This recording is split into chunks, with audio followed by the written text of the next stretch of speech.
في الدوامة النادي المصري.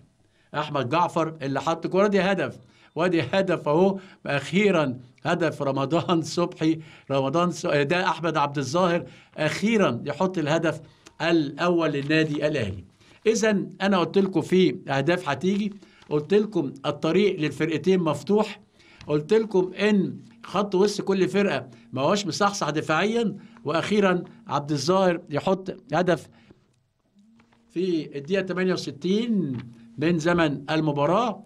هدف واحد النادي الاهلي لا شيء. او بص حضراتكم، هدف هديه من محمود حمدي. انما يعني حقيقه يعني الكوره قبل كده ضاعت، فربنا بعتها كده للاهلي لاكتر فرص. اهو زي ما حضرتك شايفين كده، ادي سعد سمير يخش سعد وتقع كوره، وادي هديه من السماء لعبد الظاهر في الدقيقه 69 من زمن المباراه.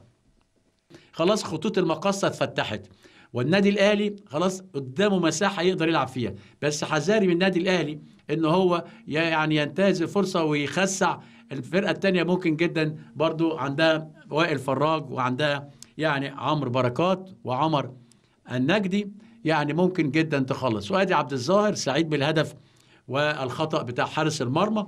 الاهلي 1 والمقصه لا شيء. وفتحي مبروك يشكر جدا، نرفع له القبعه والله العظيم. المباراه غير وقت بدل الضائع، والاهلي 1 والمقصه لا شيء. هنا بقى القوه، بص حضراتكم، هو ده هينقذ الموقف. يا سلام على القوه، وسلام على رشدي. وبقول لحضراتكم الولد اهو اسلام رشدي اهو، قال لك اخيرا ادوا له فرصه، امال بتشتروني ليه؟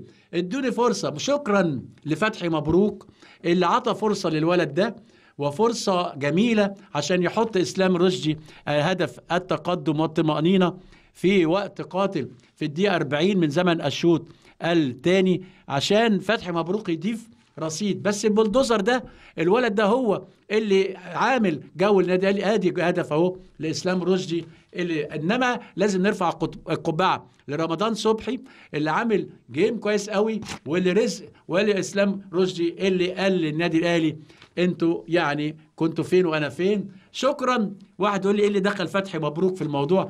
اقول له فتحي مبروك هو الراجل اللي بيدفع بالناس وبيقول للمسؤولين يا جماعه في ناس كويسه عندكم بس انتم مش واخدين بالكم. اسلام رشدي يحط الهدف الثاني للمباراه، هدف الطمانينه زي ما حضراتكم شايفين كده، اسلام رشدي واحمد عبد الظاهر.